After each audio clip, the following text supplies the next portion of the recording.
Dalam sepekan terakhir, berbagai elemen mahasiswa bersama masyarakat turun ke jalan berunjuk rasa. Mereka turun ke jalan untuk menyuarakan protes terkait kenaikan harga bahan bakar minyak non-subsidi hingga mendesak evaluasi program makan bergizi gratis dan koperasi desa Merah Putih. Tidak hanya di Jakarta, aksi ini menyebar di sejumlah daerah di Indonesia. Di Yogyakarta, mahasiswa dan elemen masyarakat memadati sudut pertigaan Gejayan, Yogyakarta, Sabtu sore. Di Banyumas, Jawa Tengah, aliansi mahasiswa menggelar unjuk rasa di depan pendopo bupati. Sempat terjadi saling dorong saat pengunjuk rasa menerobos barikade polisi. Di Jakarta, mahasiswa dari BEM Universitas Indonesia dan aliansi mahasiswa Jabodetabek melakukan aksi unjuk rasa di sekitar Jalan Jenderal Sudirman pada Jumat 12 Juni. Semula mereka hendak menggelar aksi di kawasan Bundaran Hotel Indonesia, namun rencana mereka terhalang blokade TNI Polri. BEM Universitas Indonesia bilang, pemerintah kerap menyampaikan data-data soal pencapaian ekonomi yang optimistik, namun di lapangan berbanding terbalik dengan apa yang dirasakan langsung masyarakat. Sekarang kondisi sudah krisis, ada di mana-mana, tetapi pemerintah masih saja menganggap bahwa kondisi baik-baik saja. Pemerintah masih saja menganggap bahwa kondisi ekonomi bagus, bahwa stok energi aman, stabil, dan kondisi-kondisi lainnya bagus begitu. Mana bukti bahwa ekonomi tumbuh 5,61% itu dirasakan oleh rakyat banyak. Jika memang dirasakan oleh rakyat banyak, harusnya gaji mayoritas rakyat itu naik juga dong sebanding dengan 5,61% begitu kan. Terus jika pemerintah menganggap bahwa stok energi aman segala macam, kenapa kok dinaikin cuma Pertamax doang gitu kan? Kenapa di daerah-daerah mulai menipis stok Pertalite, bahkan di Pulau Jawa juga mulai menipis. Politisi Partai Gerindra Bahtera Banong bilang, pemerintah sangat terbuka terhadap kritik dan aspirasi masyarakat. Bahtera juga menyampaikan, Presiden Prabowo telah menindaklanjuti sejumlah masukan dan kritik sebelum digaungkan mahasiswa seperti penghematan anggaran. Terkait dengan tuntutan teman-teman mahasiswa, saya pikir ya, jauh sebelum tuntutan ini digaungkan oleh teman-teman mahasiswa, Pak Prabowo sudah menindaklanjuti. Misalnya apa? Kalau kita berbicara tentang bagaimana tentang penghematan anggaran, tentang efisiensi, dari awal Pak Prabowo menyampaikan bahwa kita harus berhemat dan tentu tidak hanya sekedar ucapan, tapi itu dilakukan dengan tindakan. Bagaimana kemudian kementerian, lembaga, dan bahkan semua gubernur, bupati, wali kota diinstruksikan ya secara tegas, secara nyata melalui peraturan-peraturan untuk kemudian melakukan penghematan. Sementara itu, Direktur Eksekutif Trias Politika Strategis Agung Baskoro berharap pemerintah segera merespons tuntutan mahasiswa secara transparan dan tidak normatif.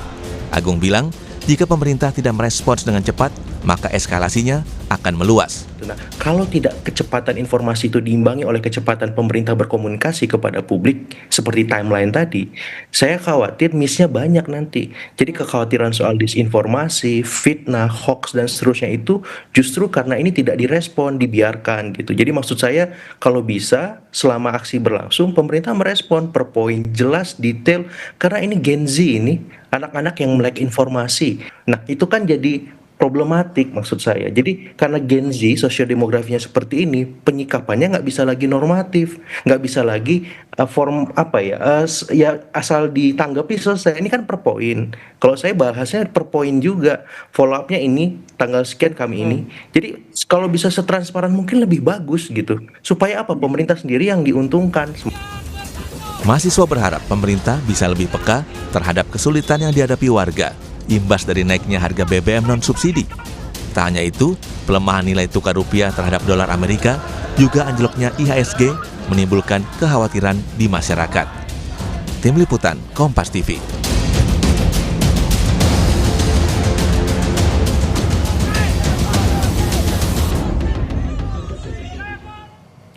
Dalam sepekan terakhir, berbagai elemen mahasiswa bersama masyarakat sipil turun ke jalan berunjuk rasa.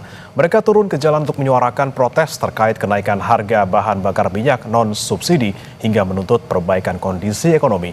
Apa yang bisa disikapi dari situasi ini? Seperti apa sepatutnya pemerintah menyikapi tuntutan mahasiswa dan juga masyarakat?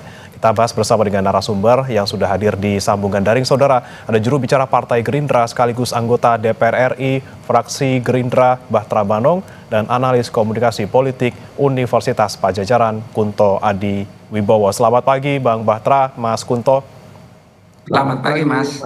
Baik, terima kasih sudah bergabung di Sapa Indonesia Pagi. Bang Batra, terkait dengan demo, pekan lalu sudah ada demo, kemudian awal pekan ini di hari Senin ada demo lagi di Jakarta, bahkan di berbagai daerah dari mulai Sumatera, Kalimantan, Jawa gitu ya. Ini juga banyak sekali yang kemudian masih ada demo hari ini.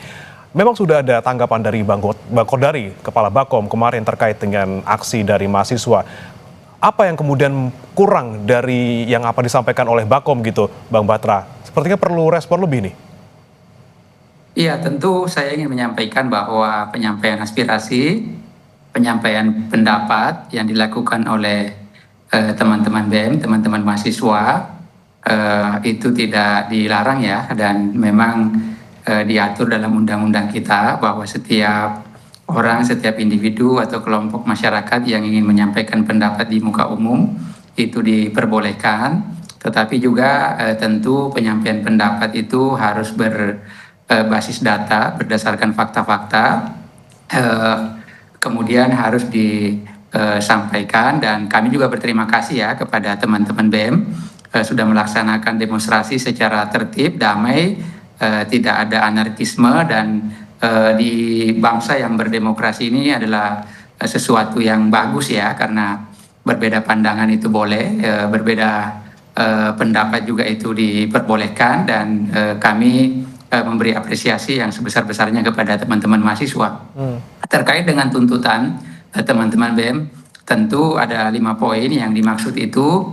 Saya ingin menegaskan ya bahwa tuntutan tersebut sebetulnya jauh sebelum teman-teman yang menyampaikan itu, Pak Prabowo sudah mewanti-wanti kepada kementerian lembaga dan juga kepada para kepala-kepala daerah untuk melakukan penghematan anggaran, jangan melakukan pemborosan. Dan Pak Prabowo konsisten di situ ya. Semenjak beliau berkampanye jauh sebelum jadi presiden, ini selalu disampaikan bahwa APBN kita terlalu besar kebocorannya, maka ini harus diperbaiki dengan cara melakukan penghematan dan efisiensi tentunya ya, kalau kita lihat, dan itu dipraktekkan.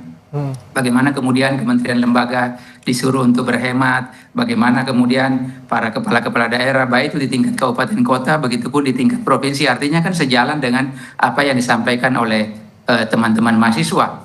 Begitupun dengan misalnya terkait soal MBG ya. Saya ingin menegaskan sekali lagi bahwa ini adalah program yang sangat mulia, tujuannya baik untuk memperbaiki gizi anak-anak Indonesia di masa depan, untuk memperbaiki kualitas manusia, sumber daya manusia di masa yang akan datang. Maka dari itu tentu program ini harus terus didukung ya, diberikan dukungan terhadap program strategis pemerintah ini, bahwa di sana ada ya penyimpangan yang terjadi, ada pengelolaan yang tidak jujur.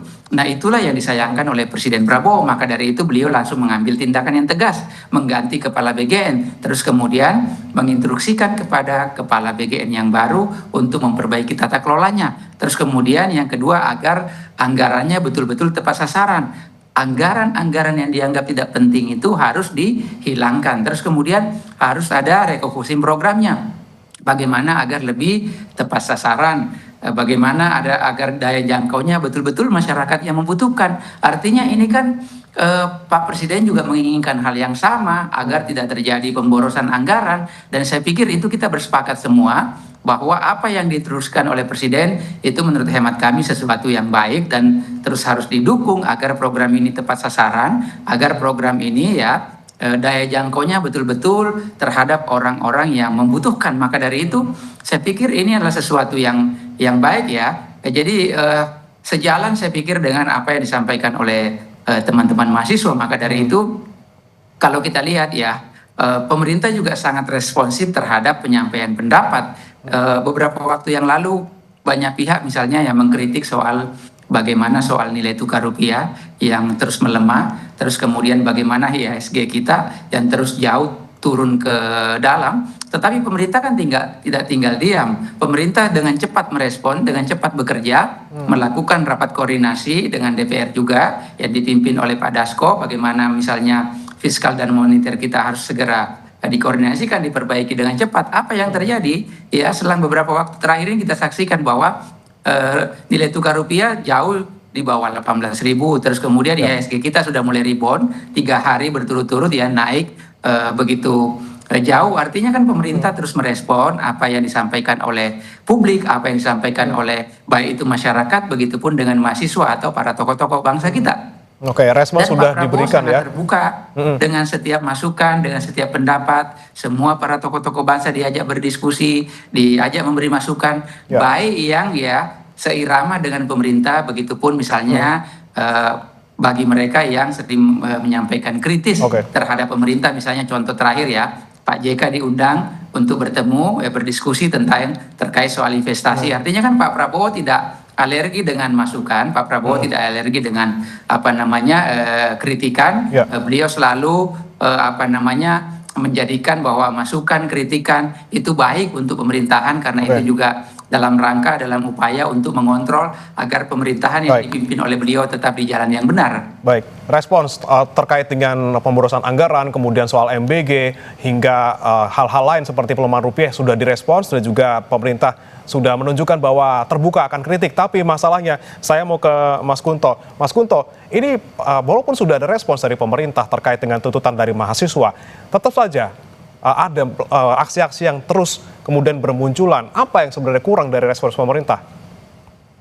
Ya, mungkin yang pertama realitas yang ada, yang dilihat oleh pemerintah atau partai penguasa termasuk Pak Bahtera Banung ini dengan realitas yang dirasakan oleh teman-teman mahasiswa berbeda mungkin Mas, gitu. Sehingga ketika tadi pemerintah mengungkapkan data-data, komitmen dan segala macamnya, efeknya mungkin belum dirasakan sampai ke akar rumput, sampai ke mahasiswa. Itu yang kemudian kenapa akhirnya hari ini banyak konsolidasi untuk aksi dari teman-teman mahasiswa di seluruh daerah, hampir di semua daerah di kota besar di Indonesia. Dan ini kan menurut saya sebuah warning ya Mas ya, sesuatu yang perlu diperhatikan, yang perlu direfleksikan lagi. Kalau memang pemerintah sudah benar-benar dengan niatnya tadi, dengan tujuannya tadi, dengan cara yang benar pula, ya saya yakin mahasiswa juga akan berapresiasi terhadap usaha-usaha pemerintah itu. Tapi kemudian yang muncul adalah kritik dan demonstrasi, berarti kan memang ada realitas yang berbeda tadi ya Mas ya, gitu. Yang ini mungkin perlu dijembatani, yang ini mungkin komunikasi pemerintah juga perlu diperbaiki terus terang, karena kemarin misalnya Pak Prabowo pas pidato di HIPMI juga masih agak sinis terhadap mereka yang mengkritik gitu. Jadi kan ini antara statement bahwa pemerintah terbuka terhadap kritik dan Pak Prabowo-nya sendiri agak sinis terhadap yang mengkritik, ini kan jadi realitas yang memang nggak sinkron, sehingga komunikasinya kurang bisa diterima dengan bagus oleh masyarakat, terutama oleh teman-teman mahasiswa juga untuk soal pemborosan APBN. Ya benar, ke daerah, ke kementerian lembaga susah. Saya sendiri di kampus misalnya dana riset juga makin seret kan gitu. Cuma masalahnya kita juga melihat bagaimana Pak Prabowo masih ke Prancis sampai dalam waktu hitungan nggak ada 2 bulan 2 kali. Ini yang kemudian kita pertanyakan, apakah efisiensi ini hanya untuk kita yang di bawah atau juga keseluruhan. Nah, komitmen-komitmen ini yang menurut saya secara komunikasi politik maupun secara tindakan pemerintah tidak benar-benar konsisten. Ini yang membuat teman-teman mahasiswa masih perlu untuk menyampaikan kritik dalam bentuk demonstrasi. Itu sih Mas Bud. Baik, disparitas antara pernyataan dan juga realita di lapangan, kemudian juga gaya komunikasi politik, bagaimana tanggapannya Bang Bahtera soal ini? Ya, saya pikir pemerintah saya ingin menyampaikan secara tegas bahwa Pak Prabowo selalu terbuka ya, setiap pandangan, setiap pendapat, dan itu selalu ditunjukkan beliau dalam aksi nyata. Bagaimana kalau kita saksikan bahwa seringkali Pak Prabowo mengundang para tokoh-tokoh bangsa kita ya, baik itu tokoh agama ya, tokoh-tokoh yang dianggap punya pengalaman, punya pengetahuan yang terkait dengan bidang-bidang tertentu. Beliau selalu mengajak berdiskusi untuk kemudian dimintai pendapat, dimintai masukan dalam rangka mungkin itu dipakai rujukan untuk mengambil keputusan bahwa tidak bisa memuaskan semua publik. Ya tentu insya Allah pemerintah pasti, saya meyakini betul bahwa apa yang menjadi penyampaian, menjadi kritik itu menjadi bahan bagi pemerintah untuk terus memperbaiki kinerjanya agar tepat sasaran, karena Pak Prabowo ingin betul-betul program-program strategis yang direncanakan oleh beliau bisa dirasakan langsung dampaknya oleh masyarakat. Dan kalau kita lihat ya sepanjang sejarah, mungkin di periode Pak Prabowo inilah kita lihat ya pemimpin yang berani, yang kuat melakukan banyak sekali kebijakan-kebijakan yang pro rakyat ya. Misalnya bagaimana kemudian penataan sumber daya alam kita. Pak Prabowo selalu berpidato bahwa kita harus menerapkan pasal 33 Undang-Undang Dasar 45. Kenapa? Karena kalau ini tidak dilakukan banyak sekali kebocoran-kebocoran yang terjadi di berbagai sektor, terutama di sumber daya alam kita. Ya. Bagaimana kemudian Pak Prabowo punya keberanian menata sumber daya alam kita ini ya, agar pengelolaan sawit kita benar, agar pengelolaan ya tambang-tambang kita, baik itu batu bara begitupun dengan nikel yang selama ini dikuasai oleh segelintir orang, sekelompok orang tertentu, terus kemudian membuat disparitas dengan seluruh warga Indonesia. Mereka sudah berpuluh-puluh tahun menikmati kekayaan alam kita, sementara sangat sedikit yang diberikan sumbangsinya kepada negara. Apakah ini bukan sesuatu yang bagus? Nah, mungkin ini semualah yang membuat banyak pihak kemudian menjadi shock, terus kemudian karena Pak Prabowo melakukan langkah keberanian untuk menata sumber daya alam kita agar bisa menambah pendapatan negara dan kemudian hasilnya bisa dinikmati oleh seluruh rakyat Indonesia, tidak lagi dinikmati oleh segelintir orang. Nah, ini yang harus kita cermati ya.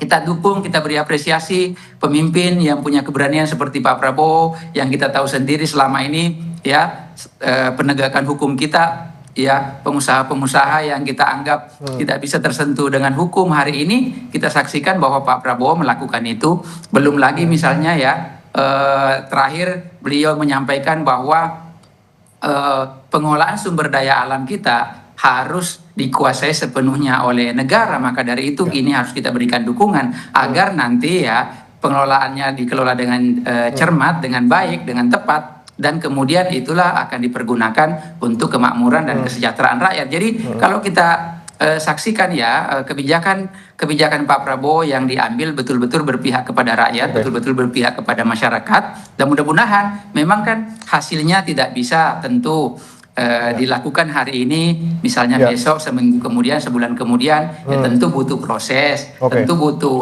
waktu, itu semua yang akan kita tunggu nanti insya Allah. Pak Prabowo berkomitmen untuk terus melakukan kerja-kerja yang nyata untuk kepentingan rakyat dan terutama bagi rakyat kita yang membutuhkan. Misalnya kalau kita lihat ya, kita lihat ya program-program Pak Prabowo semuanya program-program kerakyatan, memberi makan anak-anak sekolah, ya memberi makan balita, bukan hanya sekedar memberi makan. Kalau program MBG ini berjalan dengan baik, maka di sana ada perputaran ekonomi karena membutuhkan bahan baku. Nah, kalau itu misalnya bahan bakunya disuplai oleh kabupaten, itu juga bisa menumbuhkan perekonomian di tingkat kabupaten. Ada sekolah rakyat, bagaimana anak-anak kita yang kurang mampu, saudara-saudara kita yang selama ini tidak mampu menempuh pendidikan karena faktor ekonominya, Pak Prabowo membuat ke sekolah rakyat agar mereka juga setara dengan anak-anak yang lain. Anak yang ada di kota, ada di pedesaan, ada di pelosok sana, bisa menikmati pendidikan yang layak. Banyak sehingga mereka program yang sudah diberikan ataupun dicanangkan oleh Pak Prabowo, tentunya semuanya pro rakyat, tapi tadi butuh waktu untuk melihat efeknya. Tapi Mas Kunto, saya mau tanya ke Anda gitu, dengan adanya kemarin demo, kemudian sekarang demo lagi, ini kan masyarakat tentunya tidak hanya butuh apa saja yang kemudian akan dilakukan atau sedang dilakukan, tapi hasilnya apa. Nah, ketika sudah ada demo lagi di hari ini yang sangat luas mungkin kita lihat ya di Jakarta dan di berbagai daerah, apa respons yang seharusnya diberikan oleh pemerintah? Perlukah misalnya kita jembrengin satu-satu apa tuntutannya, akan dilaksanakan kapan, pencapaiannya harus apa-apa-apa, agar mahasiswa, masyarakat juga merasa, oh responsnya seperti ini dan nyata akan dilakukan ataupun diwujudkan dalam waktu tertentu. Ya Mas, kalau menurut saya tuntutan yang paling gampang dipenuhi itu yang nomor 5, Pak Prabowo berhenti mengelak dan mengakui kesalahannya gitu kan.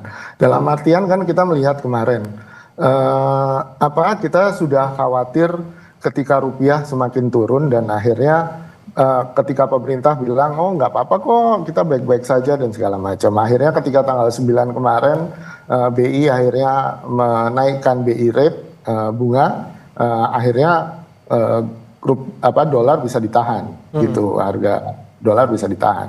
Dan itu kan sebuah bentuk respon real yang ditunggu oleh masyarakat. Tidak hanya dalam bentuk retorika atau janji-janji kampanye yang diulang-ulang, tapi kemudian respon realnya apa sih gitu. Bahwa kita perlu tahu kita nggak baik-baik saja. Untuk apa? Untuk kita semua bersiap, bukan sebagai sendiri-sendiri pribadi-pribadi yang cari selamat masing-masing, tapi sebagai sebuah bangsa, apa yang harus kita lakukan gitu kan. Tiba-tiba Pertamax naik, padahal bilangnya aman-aman saja kan itu. Ini yang kemudian membuat orang kaget dan marah. Respon yang pertama pasti marah, Mas. Gitu. Itu sangat wajar secara psikologis. Ketika nggak pernah dibilangin apa-apa, bahkan dibilanginnya baik-baik saja, terus tiba-tiba harus menanggung semua ini. Nah ini yang menurut saya secara komunikasi sekali lagi perlu diperbaiki. Bahwa iya program-programnya bagus-bagus, tapi kan juga butuh waktu lama diakui itu kan. Dan untuk butuh waktu lama berarti butuh kesabaran. Kita harus menunggu sampai kapan kan gitu. Seperti halnya janji itu adalah hutang, ya orang yang berhutang kan harus bilang kan bisa dilunasin kapan, caranya gimana gitu kan. Kalau enggak ya orang di tengah ketidakpastian yang respon emosi negatif pasti akan selalu keluar. Kritik, demonstrasi hari ini menurut saya adalah respon wajar yang respon dari masyarakat ini juga harus kemudian jadi momentum perbaikan bagi komunikasi pemerintah. Ini yang menurut saya jadi penting karena ya mungkin hari ini bulan-bulan ini masih ada Piala Dunia kan yang mungkin demonstrasinya masih berupa konsolidasi dan segala macam. Setelah Piala Dunia fokus masyarakat bisa jadi akan benar-benar tertuju pada tuntutan-tuntutan mahasiswa ini dan menurut saya pemerintah punya waktu sampai 1 bulan lah ini untuk segera memperbaiki komunikasinya dan saya apresiasi Pak Bahtera yang sudah hadir di sini. Biasanya saya ngomong sendirian ya, ada yang dari kita. Saya apresiasi bentuk perbaikan komunikasi politik ini yang menurut saya perlu juga dipertajam substansi dan kemudian tidak hanya komitmen, tapi bentuk nyata pemerintah, apa yang sudah dilakukan dalam sepekan, 2 pekan, 3 pekan ini dalam merespon tuntutan dari teman-teman mahasiswa. Nah ini dia, butuh deadline paling tidak kepastian kapan akan kemudian diwujudkan tuntutan-tuntutan dari mahasiswa maupun masyarakat. Bang Bahtera, Anda sebagai Wakil Ketua Komisi 2 DPR RI dari fraksi Gerindra, partai pendukung pemerintah, apa yang bisa Anda dorong ke pemerintah sebagai DPR yang mempunyai tugas untuk mengawasi apapun kebijakan pemerintah agar lagi-lagi gitu kita bisa meredam apa yang kemudian menjadi kegerahan masyarakat terutama terkait dengan apa saja isu-isu yang sekarang sedang diangkat terutama soal ekonomi? Iya, kalau kita lihat ya, saya kan di Komisi 2 ya, terutama bermitra dengan Kemendagri dan tentu mitranya dengan para kepala daerah. Di setiap rapat-rapat kami ya, terakhir kami memanggil semua para gubernur dan bupati melalui Zoom, itu ya kita tekankan bahwa efisiensi ini harus betul-betul dijalankan karena kita tahu sendiri ya kan tantangannya kan tidak mudah Mas ya. Ada tantangan global, geopolitik, begitupun dengan geoekonomi dan itu kan di luar kendali kita.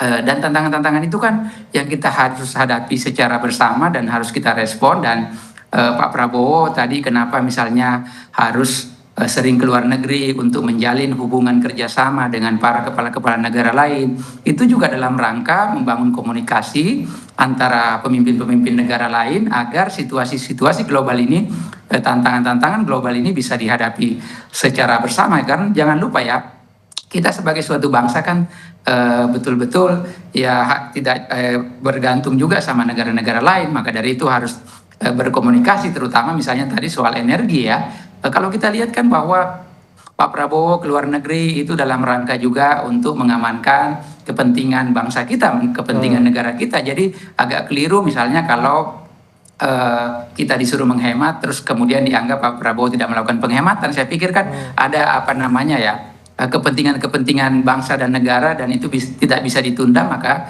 kemudian Pak Prabowo melakukan itu. Jadi kalau terkait soal keresahan publik selama ini, saya meyakini betul bahwa pemerintah sangat responsif, pemerintah pasti mendengar apa yang menjadi penyampaian publik dan selalu direspon secara cepat. Terkait tadi misalnya di awal kita diskusikan soal kebocoran anggaran, efisiensi anggaran, terkait misalnya soal program yang kita anggap selama ini program prioritas pemerintah, walaupun misalnya banyak kekurangan di sana, nah itulah yang harus diperbaiki sebagaimana apa yang menjadi arahan Presiden Prabowo, dan beliau secara tegas ya melakukan pencopotan, terus kemudian meminta penataan, pengelolaan yang lebih baik lagi, transparansi anggarannya. Begitupun misalnya dengan kalau kita lihat soal yang dikeluhkan sebagian pihak terkait soal harga BBM kita. Harga BBM ini kan kalau kita lihat ya jauh sebelumnya banyak sekali yang menyarankan kepada Pak Prabowo untuk kemudian menaikkan harga BBM, tetapi beliau tidak melakukan itu. Bahwa kemudian dilakukan penyesuaian terhadap BBM non subsidi, karena memang kan itu kan tidak bisa terus kita tahan berlarut-larut. Kenapa? Karena kan asumsi APBN kita kan harga minyak itu hanya $70 per barel, sementara kita tahu saat ini bahwa itu di angka mendekati 90, 80 lebih ya, dan bahkan pernah di atas 100. Dan itu semua harus dilakukan penyesuaian, walaupun ya situasi global yang tidak menentu yang melanda kita saat ini, Pak Prabowo masih komitmen tidak menaikkan ya BBM subsidi. Kenapa? Karena pemerintah menganggap kalau itu dinaikkan pasti akan sangat membebani masyarakat kita, karena pasti harga bahan kebutuhan pokok akan naik. Maka dari itu pemerintah melakukan kategorisasi mana yang boleh dinaikkan, mana yang tidak. Artinya kan itu salah satu bentuk komitmen perhatian pemerintah terhadap rakyat kita, itu bentuk komitmen pemerintah terhadap rakyat kecil untuk terus menjaga stabilitas harga-harga bahan pokok di tingkat bawah dan juga menjaga stabilitas daya beli masyarakat kita. Artinya bukan pemerintah tidak responsif, ya tentu bahwa misalnya masih banyak yang harus diperbaiki, iya, karena memang kan kita punya tantangan, baik tantangan internal begitupun tantangan eksternal. Jangan juga dinilai ya kepemimpinan Pak Prabowo yang masih seumur jagung ini, kurang lebih 1,5 tahun, tiba-tiba misalnya Pak Prabowo bisa seperti Superman menyelesaikan semua problem, dan problem bangsa kita ini kan keberlanjutan dari suatu pemimpin ke pemimpin berikutnya. Artinya banyak sekali memang yang harus dibenahi, tapi pemerintah saya pikir tidak tidur, pemerintah tidak anti terhadap semua masukan-masukan. Dan inilah yang sedang dikerjakan oleh Pak Prabowo, bahwa hasilnya misalnya dinikmati dalam waktu jangka yang panjang, yang ini harus kita terus awasi, ini yang harus kita terus tunggu agar pemerintah terus bekerja secara maksimal, sehingga dampaknya bisa dirasakan langsung oleh publik, oleh seluruh masyarakat Indonesia. Maka dari itu Pak Prabowo juga meminta kepada publik, kepada masyarakat, begitupun dengan DPR, agar terus mengawasi program-program prioritas pemerintah, sehingga bisa lebih tepat sasaran, bisa anggarannya juga lebih transparan, dan itu semua yang diinginkan oleh Presiden kita. Ya, masalahnya ini lagi balapan gitu Bang Bahtera ya, antara ekspektasi masyarakat kemudian juga pernyataan dari pemerintah untuk mewujudkan apa yang menjadi tuntutan. Saya ke Mas Kunto lagi. Mas Kunto, hari ini ada demo besar-besaran di sejumlah titik, dan tentu masyarakat butuh nyatanya apa gitu, dan juga bicara soal pengawasan gitu, DPR mungkin kemarin mahasiswa alasannya tidak aksinya di DPR karena sudah krisis kepercayaan dengan DPR sebagai fungsi pengawasan di sana, karena memang didominasi di sana fraksi-fraksi adalah pendukung pemerintah gitu. Ada 8 fraksi di sana. Bagaimana kemudian meningkatkan kembali kepercayaan publik dan juga menghilangkan apatisme publik terhadap pemerintah, eksekutif dan juga legislatif dalam mengakomodasi tuntutan-tuntutan mereka? Iya Mas, kalau salah satu yang bisa dilakukan oleh pemerintah seperti yang dilakukan oleh Pak Bahtera ini, dalam artian nggak denial ketika ada krisis gitu. Nah, ini yang harusnya komunikasi seperti ini yang harusnya menular ke teman-temannya Pak Bahtera gitu kan, termasuk ke Pak Prabowo sendiri. Jangan bilang baik-baik saja gitu. Kalau memang nggak baik-baik saja, dan kemudian ayo kita harus ngapain kan? Pak Prabowo sekarang jenderalnya, komandannya kan gitu. Ini yang harus kemudian dilakukan. Dan kita kan bukan prajuritnya, kita itu rakyat yang beda dengan prajurit. Yang kalau prajurit perintah A ya pasti A. Kalau kita kan harus dipersuasi kan Mas. Untuk melakukan partisipasi kita butuh persuasi, kita butuh dekatan. Nah ini yang kemudian menurut saya kurang dilakukan. Yang kedua adalah ya krisis kepercayaan terhadap pemerintah maupun ke DPR ini kan sudah pada titik yang rendah ya Mas, yang perlu kemudian didorong lagi. Saya ingat kemarin diskusi di Kompas TV juga dengan salah satu anggota DPR, Pak Sugeng ya, yang beliau bahkan punya ide untuk ya udah potong aja gaji pejabat tinggi negara termasuk gaji anggota DPR. Yang itu real langsung dirasakan oleh masyarakat, walaupun bentuknya karikatif, tapi kan ada komitmen bahwa oke, kalau rakyat merasa menderita, kita juga akan menderita. Nah, bentuk senasib sepenanggungan ini yang menurut saya juga kurang ditunjukkan oleh pemerintah gitu kan, kurang kerasa di rakyat gitu kan. Jangan-jangan kita sendiri nih, yang elit politik enak-enakan nih. Nah ini yang prasangka seperti itu masih ada. Selama prasangka seperti itu masih ada dan besar, akan sangat susah untuk memulihkan kepercayaan. Lalu yang ketiga, soal bahwa kritik terhadap program-programnya Pak Prabowo itu juga sudah lama Mas. Dari bulan November, Oktober, November ketika banyak kasus keracunan dari MBG, itu protes tidak dalam bentuk demonstrasi, beberapa bahkan di Jogja demonstrasi ibu-ibu. Tentang evaluasi lagi program MBG, tapi kan tidak kemudian dilakukan ya kan secara transparan. Oke, kasus keracunannya menurun, tapi tidak ada kemudian ini kenapa ya, keracunannya kenapa, siapa yang bersalah, siapa yang harus dihukum, apa bentuk evaluasinya, itu nggak ada. Seakan ya udah kan, udah beres kan, udah nggak usah protes. Nah ini kan ketidakpuasan ini akhirnya menumpuk. Ya kan, sampai akhirnya kemarin ketua BGN dan 2 wakilnya ditangkap karena kasus korupsi. Nah menurut saya ini akhirnya gunung es yang udah lama-lama menumpuk ini ya keluar dalam bentuk emosi dan dalam demonstrasi. Dan saya pikir teman-teman mahasiswa masih berkepala dingin kan, masih rasional dalam artian demonstrasinya kemarin di Bundaran HI juga kondusif ya kan, tidak ada rusuh. Dan saya pikir kalau ini akan dibangun dan simpati masyarakat juga semakin bertambah tentang gerakan mahasiswa ini akan jadi membesar, akan jadi bola salju yang kemudian menurut saya sebelum momentum bola salju itu membesar harus segera gitu oleh pemerintah, karena saya juga ingin ada destabilisasi politik. Kita juga tidak ingin semua yang sudah kita bangun harus direset lagi. Kita kan tidak ingin terjadi itu ya Mas. Oke, inilah momennya di hari ini. Bisa pemerintah belajar dari yang terjadi pekan lalu. Bagaimana jangan denial gitu soal komunikasinya, dan juga kita tunggu gebrakan apa yang bisa dirasakan oleh masyarakat secara langsung supaya kepercayaan terhadap pemerintah tentunya meningkat untuk bisa mewujudkan tuntutan-tuntutan dari masyarakat terkait dengan keresahan selama ini. Terima kasih Mas Kunto Adiwibowo, analis komunikasi politik Universitas Padjadjaran, dan juga Bang Bahtera Bandung, Wakil Ketua Komisi 2 DPR RI, fraksi Gerindra sekaligus juru bicara politik. Mas kami juru bicara Partai Gerindra sudah bergabung bersama kami di Sapa Indonesia Pagi.